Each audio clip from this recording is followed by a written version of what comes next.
우리의 평화를 사랑하는 마음은 정말 우리가 못 보는 곳까지 다 빛이 비치는 걸 알아야 돼요. 그러나 그 쓰레기가 훌륭합니까? 훌륭하지 않죠. 쓰레기는 나중에 쓰레기통으로 가야죠. 그렇지만 은박지는 한때도 우리가 즐겨 씹던 껌을 쌌던 거예요. 마치 안도현 시인의 연탄자 함부로 차지 말라. 넌 누구에 저렇게 뜨거운 적이 있었구나. 한때는 뜨거울 때 연탄이었던 것이고 한때는 우리의 입을 즐거울 때는 껌이었던 그 쓰레기예요. 그러나 결국 쓰레기통 가야 돼요. 결국 빛을 비추자고 쓰레기를 찬양하는 게 아니에요. 하나님 어떤 상태건 거다 사랑받을 만한 존재라는 것이. 그리고 나서 분노도 해요.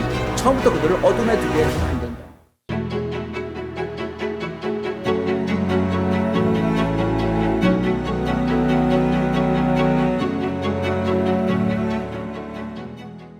하나님의 말씀, 용서와 확신의 말씀은 오늘 성경 두 구절에서 뽑아봤습니다. 제가 먼저 읽겠습니다. 하나님께서 잘못을 용서해 주시고 죄를 덮어주시는 사람은 복이 있다. 사랑은 이 사실에 있으니 곧 우리가 하나님을 사랑한 것이 아니라 하나님이 우리를 사랑하셔서 자기 아들을 보내어 우리의 죄를 위하여 화목 제물이 되게 하신 것입니다.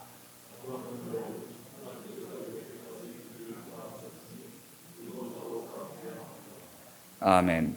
마태복음 10장 11절에서 15절 그리고 34절 말씀 제가 읽겠습니다. 아무 고을이나 아무 마을에 들어가든지 거기서 마땅한 사람을 찾아내서 그곳을 떠날 때까지 거기에 머물러 있어라. 너희가 그 집에 들어갈 때 평화를 빈다고 인사하여라. 그래서 그 집이 평화를 누리기에 알맞으면 너희가 비는 평화가 그 집에 있게 하고 알맞지 않으면 그 평화가 너희에게 되돌아오게 하여라. 누구든지 너희를 영접하지 않거나 너희의 말을 듣지 않거든 그 집이나 그 고을을 떠날 때에 너희 발에 묻은 먼지를 떨어버려라. 내가 진정으로 너희에게 말한다. 심판 날에는 소돔과 고모라 땅이 그 고을보다는 견디기가 쉬울 것이다. 너희는 내가 세상에 평화를 주려고 온 줄로 생각하지 말아라. 평화가 아니라 칼을 주려고 왔다. 아멘. 예수님께서 이제 제자들을 각 마을로 보내시면서 제자들에게 당부의 말씀을 하십니다. 그게 오늘 말씀인데요. 아무 고을, 아무 마을이나 들어가서 집에 가서 그 마땅한 사람을 찾아서 그 집에 머물어라. 그리고 그 집에서 평화를 빌어주어라. 그리고 그 평화를 위해서 늘 그 집을 위해서 축복하라는 말씀을 하십니다. 근데 이 말 첫 구절만 해도 굉장히 의미심장한 말이죠. 먼저 아무 마을이나 가라고 하는 것은요, 차별하지 말라.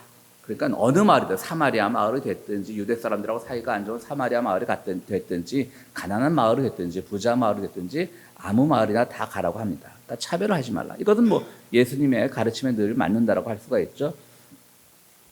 두 번째로는 마땅한 사람을 찾아라. 내가 이 집에 며칠 묵을 동안 마땅한 사람을 찾아라. 이제 그러면서 그곳을 이제 베이스 캠프로 해서 전도 활동도 하고 예수 믿으라고 선교도 해야 되는데 마땅한 사람을 찾아라. 근데 그 마땅하다는 단어를 찾아보면요, 앞뒤 죄보다 무게를 재다 그런 뜻이 있어요. 그러니까 무슨 뜻이죠? 이 사람이 과연 우리가 이렇게 묵었을 때 우리를 잘 감당할 수 있는 사람인가, 잘 재보라고 하는 뜻입니다. 그러니까 너무 민폐를 끼치지 말라. 너무 가난한 집에 들어가고 한 며칠 쉴드지다 가겠습니다 하면 2000년 전에 뭐 어느 나라든 다 가난했겠죠. 유대 땅도 특히 가난했는데 거기 가서 나 예수의 제자요, 여기 좀 며칠 묵으면서 말씀 좀 전하겠소라고 하면 누가 반기겠습니까? 그러니까 그런 인간성이나 이런 걸 다 고려하고 그 집의 생활 수준 고려해라, 뭐 이런 것까지 다 하고 가라는 말씀이죠. 그리고 떠날 때까지 한 집에 머물러 있어라. 민폐를 끼쳤으면 한 집에만 있지 뭐 여러 집 다니지 말고, 오늘은 이 집, 뭐 동가숙 서가식 하지 말고 그 마을에 갔을 때는 한 집에만 있어라, 이렇게 말씀하십니다. 그것도 뭐 맞는 말씀이죠. 그런데 그 다음 말이 아주 좀 의미심장합니다. 그 집이 평화를 누리기에 알맞으면 너희가 믿은 평화가 그 집에 있게 하고, 그러니까 이제 내가 며칠 묵었어요. 근데 그 집이 평화를 받아들이기 참 합당한 집이야, 알맞은 집이야 라고 하면 그 집에 평화를 빌어주고, 그렇지 않으면 과감하게 떠나라. 그럼 너희가 빌어줬던 그 평화는 너희 몫이 된다. 내가 누굴 위해 빌어줬는데 그 사람이 받을 준비가 안 돼 있어. 축복을 빌어줬는데 받을 준비가 안 돼 있어. 그거는 뭐 시편에도 나오거든요. 내 품으로 돌아온 기도. 내가 누군가를 막 기도를 해줬는데 그 사람이 기도받을 준비가 안 돼 있어. 예를 들어서 아무개 성도를 축복하게 해주십시오 했는데 축복의 준비가 안 돼 있어. 그럼 그 기도의 효력은 자기한테 돌아온다는 내 품으로 돌아온 기도라는 말이 있어요. 시편에도. 그런 거죠. 일단 평화를 빌어줬는데 평화를 받을 자격이 안 돼. 그럼 그 평화의 몫은 다 자기에게로 돌아온다는 거죠. 평화라고 하는 말은 우리 뭐 히브리어에서 샬롬이라는 말이죠. 자, 그런데 그럼 평화는 뭘까? 평화는 모두 포함됩니다. 샬롬이라고 하는 것은요, 구약 시대부터 그 히브리인들의 유대인들의 모든 인격을 총괄하는 단어예요. 그러니까 평화라는 누구랑 싸우지 않고 사이좋게 지내는 평화도 물론 포함되지만 내 자신과야 평화하는 것. 늘 자신과 불화해서 정신적으로 고통당하는 사람이 많잖아요. 내가 하고 싶은 것과 내 마음에 깊숙한 그런 것과 자꾸 충돌을 해서 부딪히는 것도 많습니다. 또 이웃과도 화평해야 되겠죠. 또 재물과도 화평해야 되겠죠. 재물이 많으면 좋습니까? 그 재물이 많이 쌓기 위해서 그들이 모든 축제와 부정을 저질렀다면 그것은 재물과 화평하는 것이 아니죠. 그렇다고 또 없다고 하면 또 그 재물에 늘 끌려다니니까 너무 없어서 힘드니까 또 화평한 거 아닙니다. 그러니까 주님은 항상 적당한 선을 강조했죠. 그러니까 이 평화라는 말, 화평이라는 말, 샬롬이라는 말은 모두에게 적용이 됩니다. 가족 간의 문제도 마찬가지겠죠. 그런데 그 좋은 걸 왜 안 받을까요, 사람들은? 평화를 안 받는 사람이 있다 그래서 왜 안 받을까요? 예를 들어서 재물에 대한 너무 욕심이 많은 사람이라든가 그럼 평화 맞지 않으니까 안 받는 거죠. 나 싫어 이게 아니라 나는 평화를 누려주면 축복해주면 좋은데 보니까 마땅한 사람이 아니야. 재물 욕심이 너무 많아. 그리고 또 이웃과도 잘 못 지내. 약자들에 대한 배려도 안 해. 그러면은 받을 자격이 없는 사람이죠. 그런 사람들은 과감하게 그 집을 떠나라는 거죠. 그러면 떠나면서 뭐라고 하시냐면 신발에 있는 흙먼지를 다 떨어버리고 오라는 거예요. 그건 뭐냐면요. 유대인들의 어떤 속담 같은 거 관용어적인 표현인데요. 이방인을 향해서 하는 말이었어요. 그건 다른 말로 해서 나랑 상관없다는 말이에요. 굉장한 저주의 말이죠. 그러면서 그래요. 그런 마을, 평화를 누릴 자격이 없는 사람이 한 명이라도 사는 마을이면 그 마을은 나중에 심판을 받을 때 소돔과 고모라보다 더 고통을 받을 거란 말이에요. 자, 이게 예수님의 정신과 맞습니까? 여러분, 솔직하게 말해보면. 어쨌든 그 사람들이 평화를 받을 준비는 안 돼 있을지언정 며칠 신세를 진 집이면 우리가 아는 예수님이면 적어도 우리 인연은 이까지인가 보다. 그냥 그동안 고마웠다. 그리고 그냥 축복은 못 해줄 망정 저주는 안 하고 떠나야지 예수님 정신 같지 않습니까? 그런데 신발에 먼지도 떨어버리고 넌 아무 상관없어. 네가 나중에 죽든지 말지. 그런 말이거든요. 그리고 그 마을 전체에 소돔과 고모라 같은 징벌이 내릴 것이라고 그렇게 무서운 저주를 합니다. 평화를 누릴 자격이 없는 사람에 대한 저주입니다. 성경에서 모든 죄는 다 용서받는데 어떤 죄만 용서 못 받는다 그랬죠? 성령을 거스르는 죄는 용서 못 받는단 말이 있어요. 다 용서받을 수 있어. 우리가 무슨 짓을 해도. 근데 성령을 거스르는 죄는 용서 못 받는데 오늘 이 죄도 용서 못 받아요. 뭐죠? 평화를 누릴 만한 자격이 없는 사람도 죄인 거예요. 그러니까 그거는 뭐가 같은 거예요? 성령을 거스르는 것 같은 거예요. 유일하게 용서 못 받는 죄, 평화를 누릴 자격이 없는 죄, 성령을 거스르는 죄. 우리가 평화주일인데요. 평화를 이야기할 때 이걸 굉장히 심각하게 생각해야 됩니다. 물론 말할 때는 우리가 우리 광복절이니까 남북의 평화도 생각해야 될 것이고 이웃과의 평화도 생각해야 될 것이고 특히 요즘 오염수 투기 문제 때문에 자연과의 평화, 자연과 화평해야죠. 하나님이 창조하신 건데 그 평화도 생각해야 되고 또 내 자신과의 평화도 생각해야 되고 약자들, 나랑 살아가는 방법이 다른 그런 약자들과의 평화도 생각해야 되는데 그걸 누리지 못하는 사람은 그 자격이 없는 사람은 정말 성령을 거스르는 죄와 같이 큰 죄를 짓는다라고 하는 것입니다. 참 하나님 냉정하시죠. 말씀드렸듯이 평화에는 모든 것이 다 포함됩니다. 오늘 우리는 참 그 남북의 문제를 더 많이 생각하게 되는데요. 폴 볼룸이라고 하는 유명한 그 예일 대학의 사회 심리학자가 있습니다. 이 폴 볼룸이라는 사람이 공감의 배신이라는 책을 썼어요. 우리말로도 번역이 되어 있는데 여러분 공감이 뭡니까? 저 사람이 마음이 아파. 저 사람이 뭐 때문에 고통받고 있어. 그럼 공감하잖아요. 당신의 슬픔에 나는 공감합니다. 어떤 사람 막 기분 좋은 일이 있어. 그럼 당신이 누리는 그 기쁨에 공감합니다. 그럼 공감이 있잖아요. 공감 얼마나 좋아요. 우리 공감합시다. 뭐 소통합시다. TV에 나오는 유명한 자기개발 강사들 뭐 유명한 사람들 맨날 유튜브에서 공감이 필요합니다. 공감이 힘입니다. 소통을 해야 됩니다. 정치인들 맨날 소통합시다 그러잖아요. 그게 좋은 게 아니라는 거예요. 폴 볼룸 얘기는. 공감이 배신했다는 얘기예요. 그 사람이 하는 말은 뭐냐면요. 공감이라고 하는 것은 결국 몇 가지 연구 실험 결과가 있어요. 결국 모든 사람들이 가장 피해가기 쉬운, 가장 기댈 언덕이 되기 쉬운 아주 기초적인 도덕심을 주장하는 것이지 정말 크게 봐야 될 도덕심이나 이런 것들을 생각하지 않는다라고 하는 것이죠. 뭐 쉽게 생각하면 이런 겁니다. 내 손에 박힌 가시가 더 아프다는 거죠. 다른 사람이 어떤 당하는 고통보다도 더 가슴 아프다는 거죠. 무슨 말이냐면 나랑 가까운 사람에 대해서는 굉장히 공감할 수 있어요. 그러나 그렇지 않은 사람은 공감하지 못해요. 당장 뭐 자연재해가 나면 하와이 이런 데 뭐 산불이 났다 그러면 한국 신문이 제일 먼저 보도하는 게 뭡니까? 요즘은 그런 말은 빼더라고요, 그나마. 예전엔 그런 말 많았어요. 다행히 한국인 피해자는 없습니다. 모든 사람이 죽으면 다 슬픈 거지. 요즘은 다행히는 당연히 좀 빼더라고요. 다행히 빼더라고요. 요즘은 그냥 한국인 피해자는 없는 걸로 나타났다는데 정말 여러분 10년 전 신문만 봐도 다행히 한국인 피해자는 없다. 물론 우리 민족이 피해 안 받으면 우리 마음에 솔직히 말해서 조금 안심이 되는 건 사실이죠. 또 나랑 모르는 사람이라도 한국인이 어디 가서 피해를 입었다라고 하면 우리 마음 아픈 건 사실이지만 그것도 그 정도에서 그쳐야지 그게 나는 그래서 내 이웃을 사랑해 그렇게 말할 정도는 아니라는 게 폴 볼룸 얘기예요. 그 사람은 그 공감이라는 걸요 가장 도덕적으로 편하게 가려는 사람들이 하는 게 공감이라는 거죠. 참 그렇죠. 이제 뭐 어디 이상한 대학 교수도 아니고 예일 대학의 유명한 사회심리학 교수가 한 말입니다. 그리고 그 사람 아주 재밌는 비유를 해요. 공감이란 건 스팟라이트랑 같다는 거죠. 뭐냐면 우리가 뭐 연극이나 공연할 때 무대를 이렇게 밝게 빛내지 않고 아주 한 그 주인공만 빛내지 않습니까?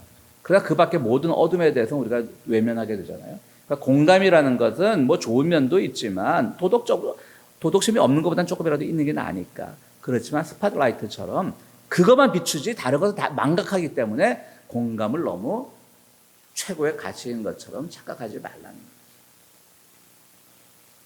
그래서 오늘 이 본문은 제가 좀 길어서 마태복음 본문을 조금만 읽었는데 거기 보면 그런 말 나와요. 나는 너에게 평화를 주러 온 것이 아니라 칼을 주러 왔다고 그래요. 그 다음 말이 뭐냐면 그래서 부모와도 배신하고 이웃과도 배신하고 시어머니와 며느리가 배신하고 그거는 그냥 성경에 나온 말입니다. 우리 며느리 저 뒤에서도 배신하지 마십시오. 그럼 배신하지 말라는 얘기죠. 그 뭐냐면 이건 거죠. 공감을 지나치게 하면 우리 어머니가 하는 일이니까 눈 감아야지. 우리 어머니가 우리 장모님이 고속도로 휘게했는데 눈 감아줘야지. 나한테도 떨어지는데 난 공감해. 얼마나 평생 고생하셨는데. 그런 거예요. 그게 공감입니까? 여러분 범죄예요. 그거는 많은 일들이 그렇게 일어나니까 주님이 그렇게 걱정하신 거예요. 어머니하고 뭐 아버지하고도 불화해라. 그건 싸우라는 뜻이 아니라 그들이 한다고 해서 무조건 공감하지 말고 그들이 하는 것도 잘못됐으면 과감하게 칼로 베어내듯이 베어내야 된다는 말인 거예요.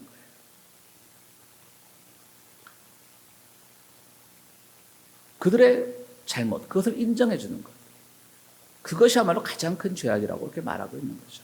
여러분 우리 한국 영화의 이창동 감독의 밀양이라는 영화 잘 아시죠? 전도연이라는 배우가 나왔던 밀양인데 이 폴 볼룸은 스팟라이트 같은 빛을 얘기하는데 잘못됐다고 얘기하잖아요. 그 빛만 비추면 나머지 다 어두움을 보지 못하니까. 근데 밀양은 뭡니까?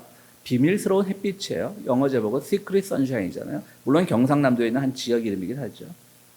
여러분 그 영화를 보신 분들은 오래된 영화지만 기억하실지 모르는데 저는 가장 인상 깊었던 장면이 물론 그 전도연이라는 배우가 자기 아들인가요? 딸을 유괴해서 죽인 그 유괴범이 나는 이미 하나님께 용서받았습니다라고 감옥에서 말하니까 그게 너무 억울해가지고 막 가슴 부여잡고 우는 그 장면, 교회에서 기도하면서 우는 장면이 가장 전도연의 압도적인 연기지만요.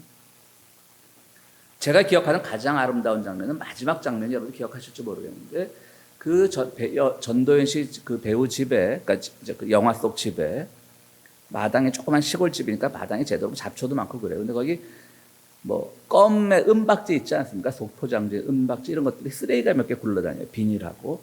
근데 햇빛이 거기에 반짝반짝 빛나는 거예요. 굉장히 우리 마태복음에도 나오잖아요. 하나님은 선한 이에게나 악한 이에게나 햇빛을 비추시는 거예요. 그러니까 우리의 평화를 사랑하는 마음은 정말 우리가 못 보는 곳까지 다 지켜주고 빛이 비치는 걸 알아야 돼요. 그러나 그 쓰레기가 훌륭합니까? 훌륭하지 않죠. 쓰레기는 나중에 쓰레기통으로 가야죠. 그렇지만 은박지는 한때도 우리가 즐겨 씹던 껌을 쌌던 거예요. 마치 안도현 시인의 연탄재 함부로 차지 말라. 넌 누구에게로 뜨거운 적이 있었느냐. 그것처럼 한때는 뜨거웠던 연탄재였던 것이고 연탄이었던 것이고 한때는 우리의 입을 즐겁게 해준 껌이었던 그 쓰레기예요. 그러나 결국 쓰레기통 가야 돼요. 결국 빛을 비치다고 해서 쓰레기를 찬양하는 게 아니에요. 하나님의 빛. 어떤 상태건 그건 다 사랑받을 만한 존재라는 것이죠. 그리고 나서 분류를 해야 된다는 거죠. 처음부터 그들을 어둠에 두게 해서는 안 된다는 거죠. 그게 어떻게 보면 공감의 배신이나 영화 밀양이나 혹은 우리 마태복음의 말씀과 다 같은 말씀이에요.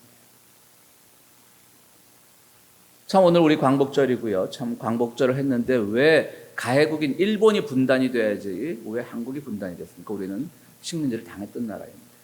전범 국가인 일본이 동독과 서독처럼 나뉘어주든지 그렇게 돼야 되는데 참 알 수 없는 일이죠. 이 모든 것은 일본을 아시아에서 미국의 그야말로 뭐 푸들견처럼 삼으려고 했던 미국이 결정을 내린 거죠. 정말 억울하죠.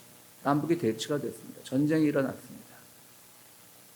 그리고 지금까지 우리가 70년 동안 전쟁이 끝난 것도 아니고, 그래서 좀 이제 끝냅시다. 정전선언을 하든지 종전선언을 하든지 끝냅시다라고 하면 졸지에 빨개가 됩니다. 왜 그럴까요? 전쟁을 끝내자는 것과 빨개가 무슨 관계가 있을까요? 여러분, 북한은 분명히 불편한 나라입니다. 가끔 저보고 뭐 페이스북 같은데 뭐 북한 가서 살아라 그래. 저 가서 안 삽니다. 왜 삽니까? 불편한 나라에. 우리 며느리의 그 친정 아버지께서 굉장히 보수적인 분이라 우리 집에 결혼 오면 딸이 북한 가야 되는 줄 알고 매일 기도하셨답니다. 우리 딸 저 집에 시집 가면 북한 안 가게 해주세요. 아마 내가 보던 아들, 딸을 북한에 보낼 사람으로 보였던 모양입니다. 북한은 분명히 불편한 나라입니다. 핵무기 개발하죠. 가난한데 자존심만 세죠. 3대 세습하죠.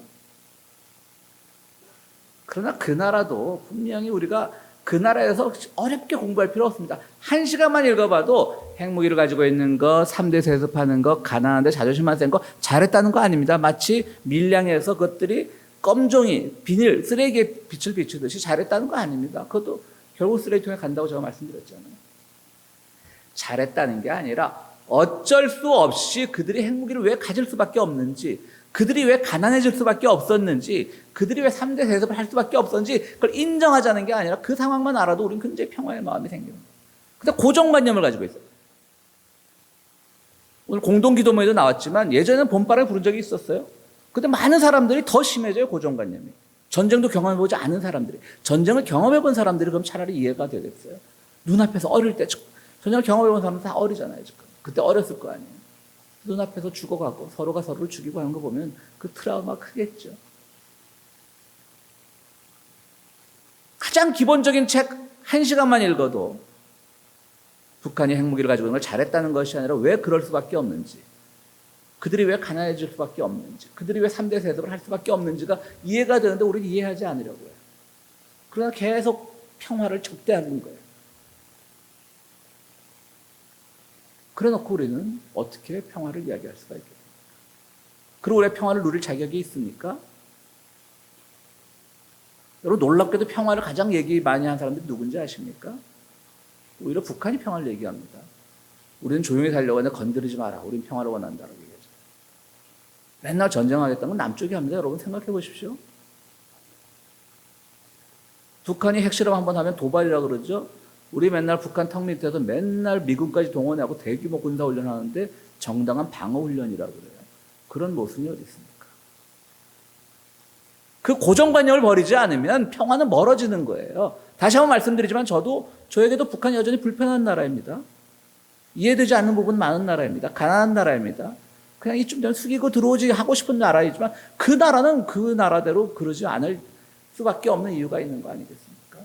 그걸 우리가 알아야 되는 건데 사람들이 그걸 모르고 그들이 마치 세계 평화를 위협하는 것처럼 얘기할 때 정말 평화를 누릴 자격이 우리에게 있는지 생각을 해봐야 돼요. 이 평화주의에 우리가 평화를 누릴 자격이 없다면 그 평화를 누릴 자격이 없는 사람들을 향해서 쏟아부었던 그 주님의 매몰찬 말씀, 발에 먼지 취급도 안 하는, 소돔과 고모라 취급을 하는 그 냉혹한 말씀이 뭘 의미하는 건지를 우리는 잘 알아야 되는 거예요. 그럼 칼은 뭐냐? 이런 고정관념을 깨라는 거예요. 진짜 막 칼싸움할 때 그 칼이 아니라. 우리 유명한 철학자 니체가 자기의 철학은 모든 그동안의 철학 작업을 깨부순 도끼 같은 역할이라고 했거든요. 그러니까 도끼 같은 역할을 하는 거예요. 칼은 진짜로 폭력적인 그것이 아니라 정말 우리에게 고정관념을 깨야만 우리에게 평화도 있고 사랑도 있다고 하는 것이죠. 요한 크리스토프 아놀드라고 하는 이 브루더 호프라고 해서 브루더 이제 브라더겠죠. 이제 독일어로 그러니까 형제의 집이라고 하는 그런 영성센터를 세계 한 8군데 운영하는 사람이 있습니다. 지금 물론 고인이 되셨죠. 이게 이제 독일에서 시작을 했는데요. 브루드호프 독일어니까.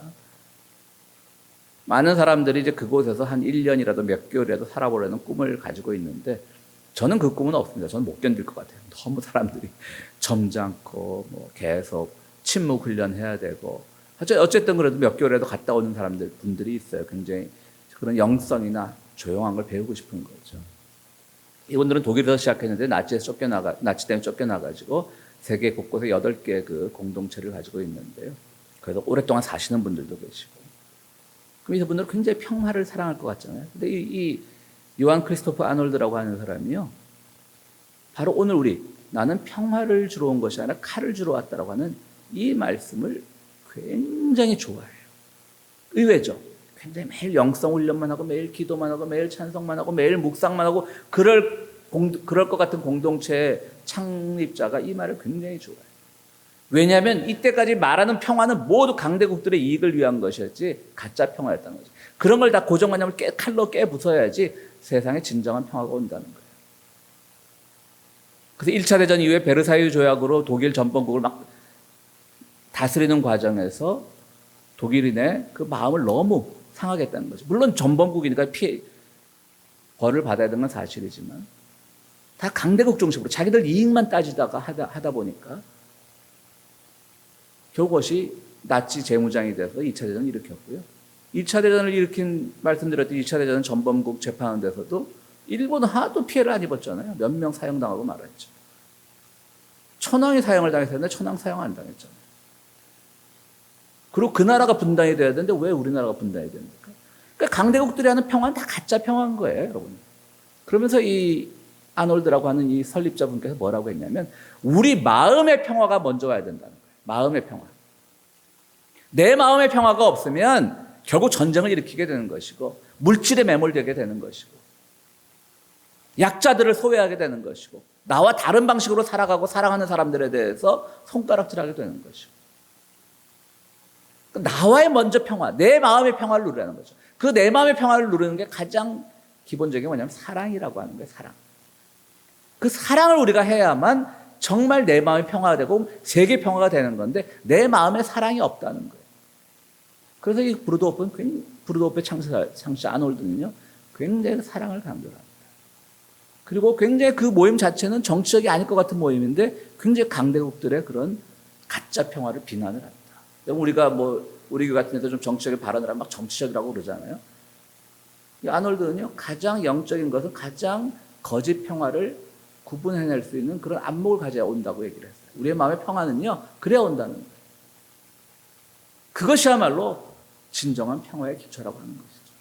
우리도 오늘 우리가 정말 이런 남북 간의 대치, 사랑, 어렵지만 첫 번째 단계에서 일단 나와 먼저 내가 정말 거대한 물질을 사랑하느냐, 거대한 군사력을 사랑하느냐, 거대한 국가들이 뭘 결정하는 것이 다 옳다고 느끼느냐, 그럼 나를 사랑하지 않는 거죠. 나랑 화평하지 않는 거죠.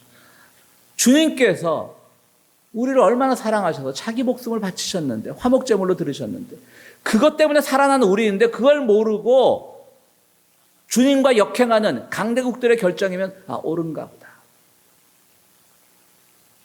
강대국들의 그 논리대로면, 그 논리만 따르면 우리는 사나 보다. 그렇게 따라가다 보면 우리 마음에 평화가 안 생겨요. 모든 것이 그렇게 되는 거예요, 여러분들. 우리가 삶이 다 정치적인 거예요. 그 정치적인 판단뿐 아니라 그렇게 하다 보면 내 마음에도 늘 분노가 있어요. 저희 북한 저 빨갱이들 맨날 이상한 짓이나 하고 말이야. 하지 않을도 막 그 사람들이 다 한 걸로 보이는 거예요. 지금 나라가 엉망인데 말이야. 무슨 이상한 사랑하는 방법이나 주장하고 말이야. 재벌들이 잘 살아야지 우리도 잘 사는데 말이야 라면서 거대한 경제 권력에 그냥 박수를 쳐주고, 그것도 가난한 사람들, 가장 피해를 보는 거예요. 자기를 사랑하지 않는 거예요. 내가 얼마나 소중한 존재인지를 모르는 거예요. 나는 재벌 없어도, 강대국 없어도 나는 주님께서 나를 위해서 직접 희생하신 그 존재로 태어난 존재인데, 그거를 모르고 있으면 우리 마음에 평화가 없게 되는 것이고요. 사랑을 모르면 평화가 없고, 평화가 없으면 내적인 평화만 사라지는 것이 아니라 결국 우리가 살아가는 사회 속에서의 평화를 추구하지 않게 되는 것이죠. 저는 개인적으로 존 F 케네디 대통령이 그렇게 아주 위대한 대통령이라고 생각하지 않는데 어쨌든 젊고 잘생겼고 몇 가지 굵직굵직한 것을 통해서 첫 번째 임기도 못 마쳤지만 굉장한 뭐 인기 있는 대통령이죠. 지금도 미국에서 꼽으면 이 첫 번째 임기도 못 마치고 피살당하신 분인데 인기가 좋잖아요. 근데 그 달라스에서 피살당했을 때 그날 미국에서 그 큰 범죄는 아니어도 작은 범죄가 제일 많이 발생했다고 합니다. 내가 좋아하던 케네디 대통령이 죽었어. 괜히 화가 나는 거예요.